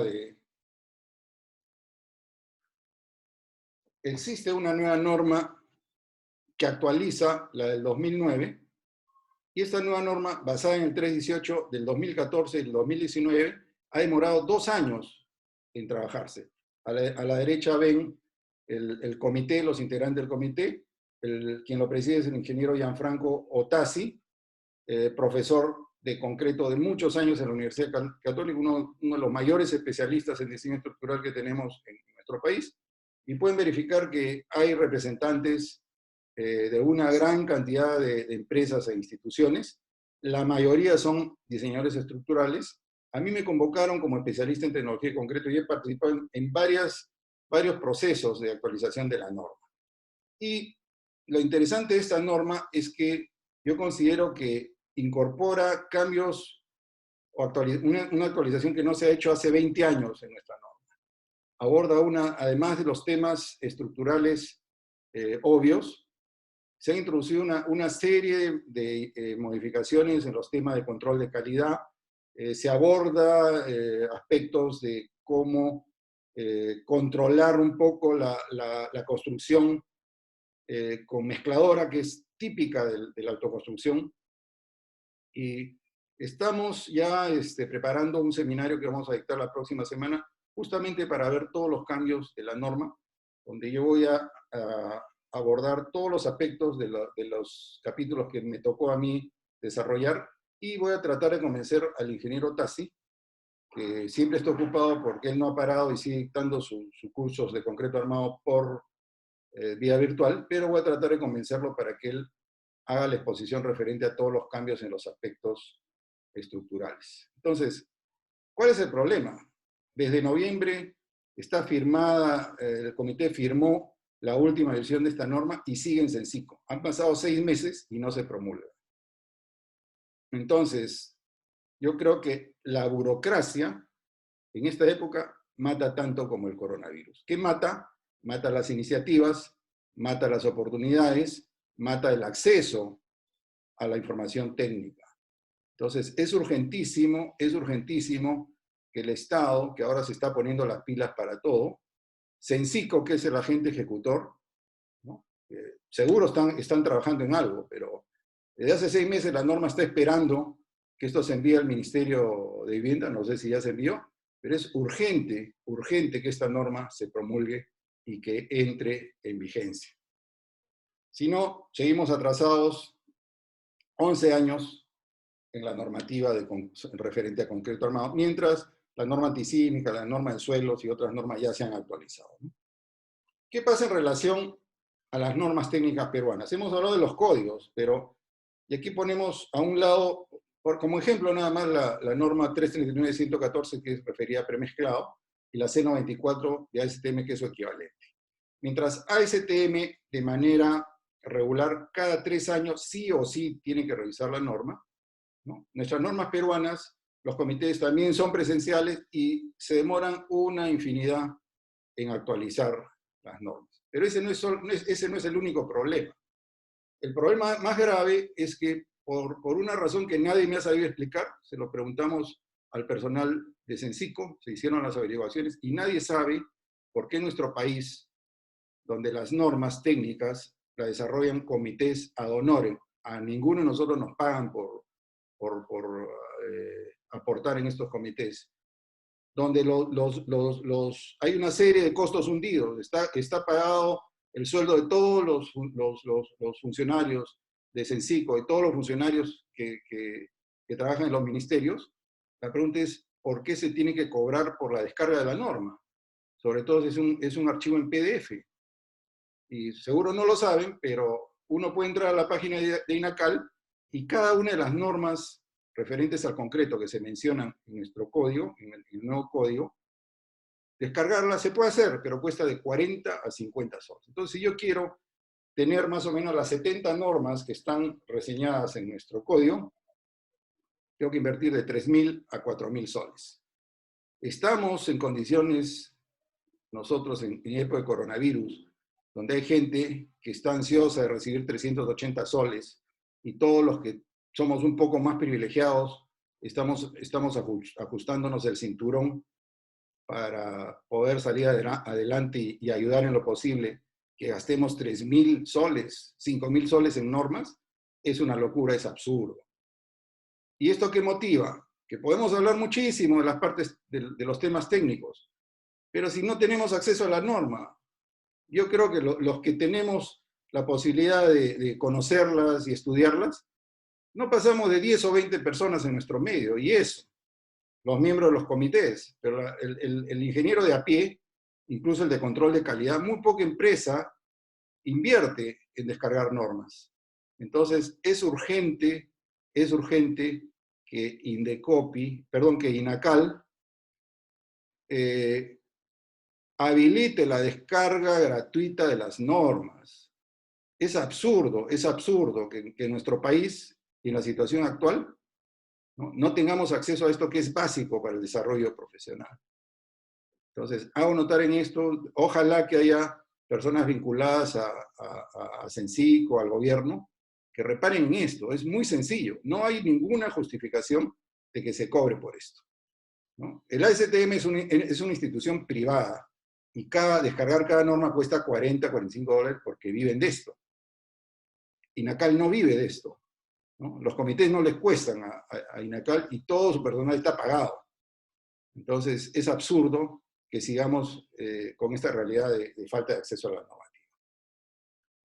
Recomendaciones. Vamos a sacar un petitorio virtual y que vamos a invitar a todos los que puedan inscribirse para firmar, para pedir de manera formal al gobierno la promulgación de la norma técnica E060. Es urgente que esto esté vigente antes del reinicio, porque aclara una serie de aspectos que antes estaban un poco indefinidos en la norma anterior. Vamos a sacar también un petitorio para descarga gratuita de las normas NTP. Insisto, es un crimen en época de coronavirus que tengamos que estar pagando por descargar normas que a INACAL y al gobierno no le cuestan nada. Otro tema que lo pongo sobre la mesa y es que va a ser motivo de otro seminario donde vamos a hablar del mercado de la construcción, pero muy pocos saben que el mercado que mueve la construcción en el Perú no somos nosotros, no somos el mercado formal, no es el mercado premezclado. Ese mercado no representa, o como máximo representa, el 30% del consumo de cemento. El gran mercado de la construcción es la autoconstrucción. Es el maestro del cono, ¿no? Que trabaja hay alrededor de 2.000 depósitos de construcción o más. Cada depósito de construcción, sobre todo en los municipios muy populares, que son justamente los que en este momento tienen problemas porque no respetan las cuarentenas, en fin, la movilización es muy fuerte ahí. Entonces, en estos sitios, el maestro de construcción trabaja con un depósito, cada depósito tiene 10 o 20 maestros de construcción, y el maestro se abastece de ahí. ¿Y a qué se dedica? Poquito a poco construir las viviendas, y la gran obra es el vaciado del techo. En Lima, en vaciado de techos en conos, se hace 5 veces más de lo que hace el premezclado en el mismo día. Entonces, y la pregunta es, en la autoconstrucción, en el cono, el maestro es el diseñador, es el arquitecto, es el constructor, es el supervisor. ¿Y qué va a pasar cuando empiece la construcción, cuando empiece la autoconstrucción? ¿Quién va a regular eso? Esa autoconstrucción tiene sus propias reglas y que son totalmente antitécnicas, ¿no? Ese es un tema que a mí me preocupa muchísimo. Yo he estudiado mucho el tema de autoconstrucción, tengo varias conferencias al respecto. Tiene graves defectos técnicos, ¿no? Y sobre todo involucra mucho flujo, mucho movimiento de personal, mucho movimiento de materiales, que es todo lo que hay que evitar en época de coronavirus, ¿no? No voy a hablar más sobre eso, podemos dedicar un seminario completo a este tema. Y después, otra reflexión que quiero hacer es que es el momento de que las empresas de premezclado, las empresas innovadoras, piensen en la prefabricación. No tenemos normativa para la prefabricación. Nuestra norma es 060, el tema lo toca muy ligeramente. ¿Por qué? Porque nuestros diseñadores estructurales hasta ahora son muy conservadores en el tema de prefabricación por los aspectos relativos a las uniones de los elementos prefabricados, ¿no? Hay dudas que esto se haga bien, que en caso de problemas sísmicos traiga dificultades de comportamiento. Entonces yo creo que hay que cambiar el chip y hay que innovar en prefabricación. Tenemos pues un mercado inmenso para reemplazar la autoconstrucción por estas viviendas prefabricadas, ¿no? de bajo costo y de rápida construcción, que se necesita normativa. Entonces dejo esto sobre la mesa para los gremios inmobiliarios, los gremios de construcción. Es el momento de intensificar la prefabricación. Tenemos muy pocas empresas de prefabricado, y la mayoría tiene que hacer malabares para que les aprueben sus sistemas. Cuando sale un nuevo sistema de prefabricación, las normas actuales obligan a que se hagan pruebas a escala natural. ¿Quién las hace? Las hace el SICO o alguna universidad, ¿no? Y dura meses o años hasta que se apruebe el sistema. Mientras tenemos países, ¿no?, con realidad sísmica y que hacen prefabricados hace muchísimos años. Entonces tenemos que cambiar el chip. Y la prefabricación, desde mi punto de vista, es una necesidad en época de coronavirus. ¿Afectamos los puestos de trabajo? No. La obra de construcción tiene que reinventarse. Si antes trabajaba en autoconstrucción, va a tener que trabajar en prefabricación y tiene que multiplicarse las empresas de prefabricados.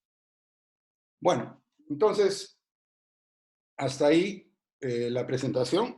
Vamos a darle unos minutos a responder unas preguntas. Y hemos recibido una gran cantidad de preguntas, pero muchas de ellas, desgraciadamente, se tratan de temas, hasta diría yo, personales, ¿no? Mi obra tengo tal problema, he visto tal fisura, en fin.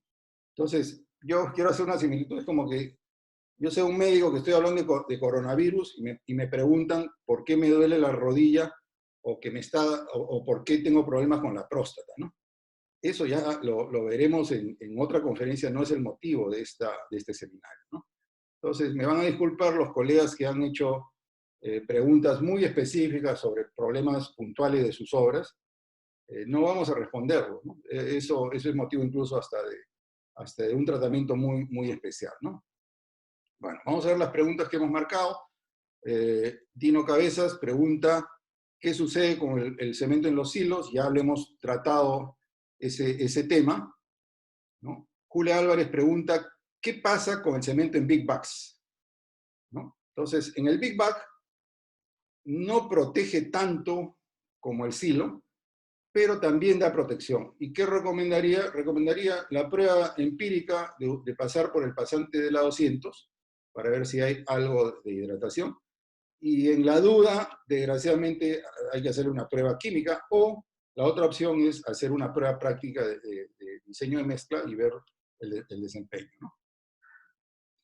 A ver, después dice, César Saldaña dice, ¿el concreto puede llegar a su resistencia sin un buen proceso de curado con el encofrado? La pregunta es muy buena.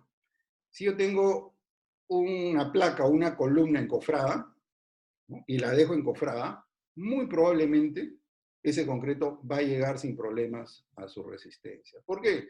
Porque el área de evaporación de esa estructura es muy pequeña con relación a su volumen. Igual esa es la misma área de disipación de calor. Entonces, las placas, las columnas, con seguridad que van a llegar sin problemas a la resistencia.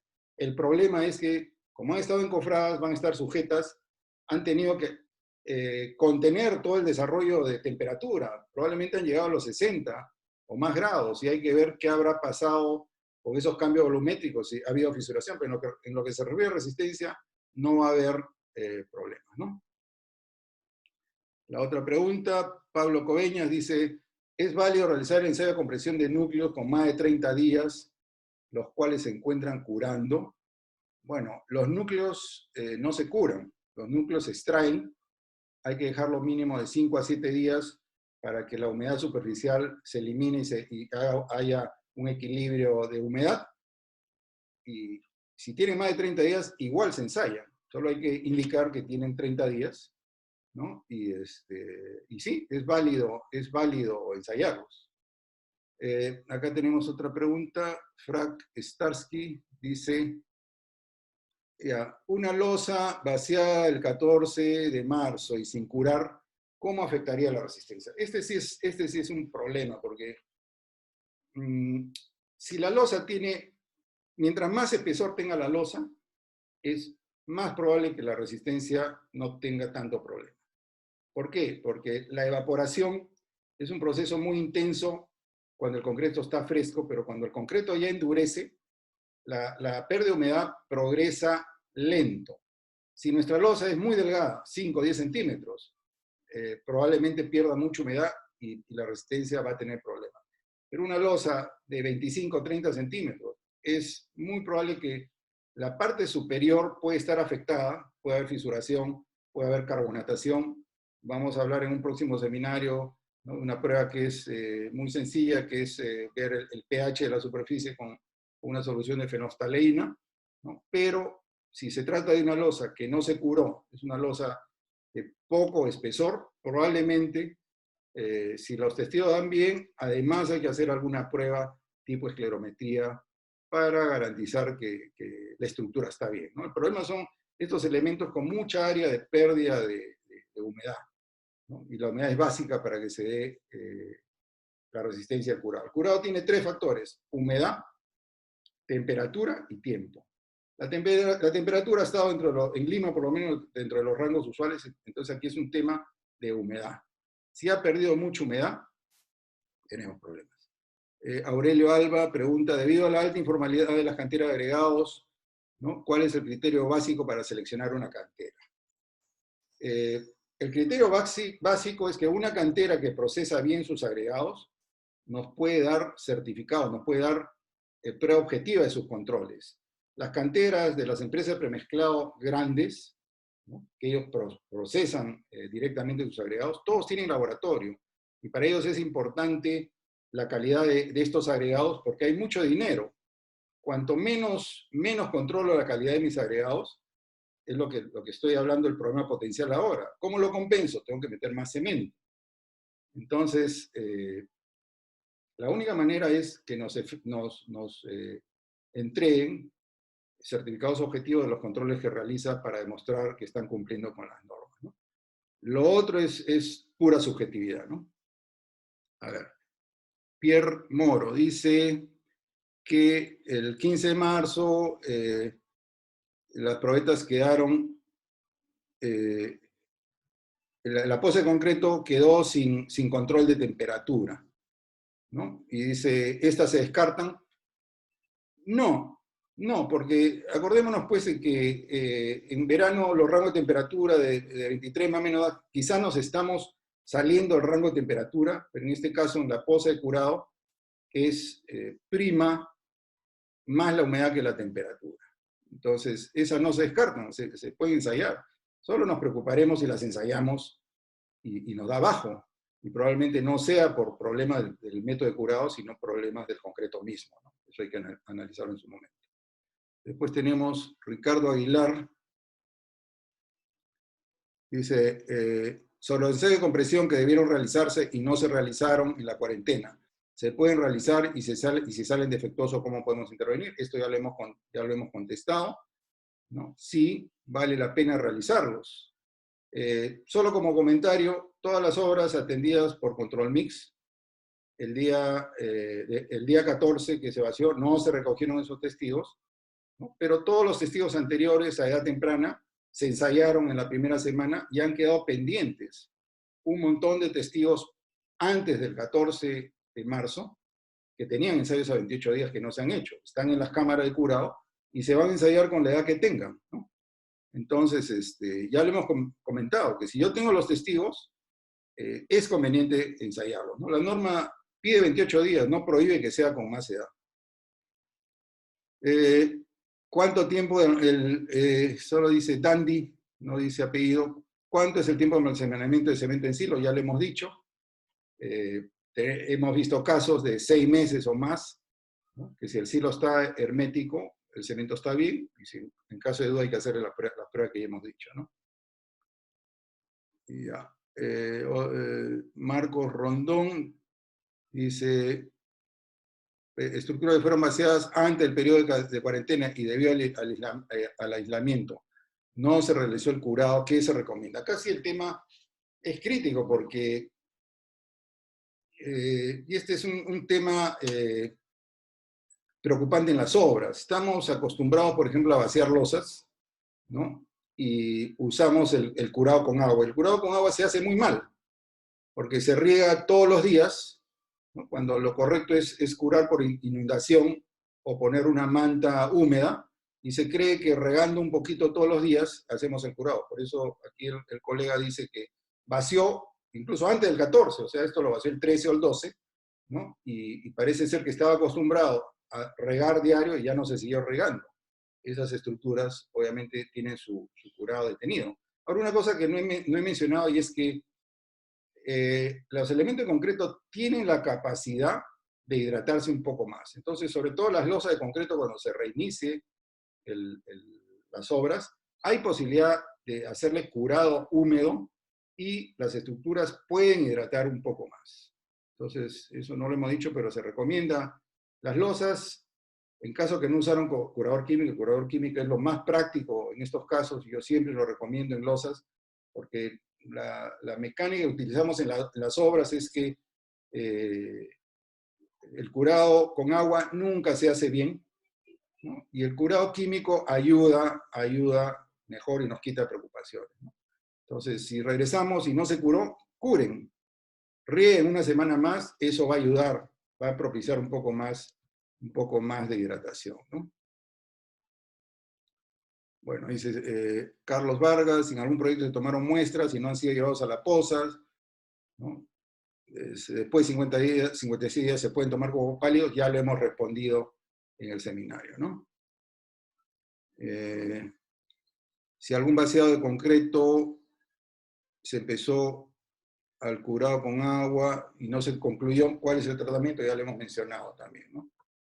Y para terminar, Aderly Orellana dice, ¿qué procedimientos aplicar después de la cuarentena en tema de aceros expuestos al medio ambiente? Ya lo hemos contestado. Y finalmente, Felipe Tolmos, mi gran amigo, dice, ¿qué se hace con los paneles redondos de Chocret o los paneles que se usan para ver absorción de energía, ¿no? Este es el llamado el ensayo australiano, con carga en el centro, apoyo en 3 puntos, ¿no? Se sacaron estos paneles y debieron ensayarse los 28 días y ahora tiene 70 días. ¿Vale? Claro que vale, ¿no? Eso ya cumplieron su fecha y se pueden ensayar.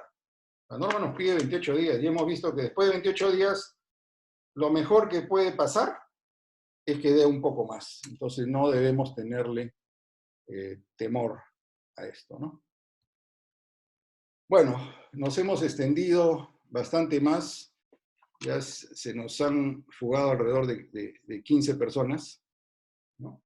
Pero ya quiero terminar mencionando o haciendo un resumen que todo lo que hemos comentado nos debe orientar a que en este momento de la época de coronavirus, tanto el control de calidad como la construcción debe primar la seguridad, ¿no? La salud y lo técnico sobre los aspectos económicos, ¿no? Una cosa va ligada a la otra. Y lo mismo que hacemos en el caso de la salud, hay que hacerlo en la construcción. Quiero agradecer a todos los que han seguido acompañándonos. Les va a llegar una encuesta posteriormente a que terminemos este seminario y les agradezco su paciencia. Hemos hablado 1 hora 40, desgraciadamente siempre hablo un poco de más, Y quedamos también a disposición para que nos envíen sus preguntas, y ya le vamos a avisar para el próximo seminario, que en principio trataría sobre la nueva norma E060 y sus alcances, que creo que es un tema muy importante. Y además, en base a las preguntas y los comentarios que nos lleguen, vamos a programar algunos otros temas. Muy agradecido a todos ustedes. En la grabación de este seminario la vamos a poner también a disponibilidad de los que no pudieron enlazarse. Desgraciadamente solo teníamos capacidad para 500 participantes. Y nuevamente el agradecimiento y hasta una próxima oportunidad. Y acá me indican que también, por favor, si por Facebook nos hacen llegar sus comentarios, los que no pueden hacerlo por correo, ¿no? Sería ideal que lo hagan por Facebook, tanto en nuestra página de Control Mix Express como Pasquel Consultores. Muchas gracias, hasta la próxima y quédense en su casa. Chao.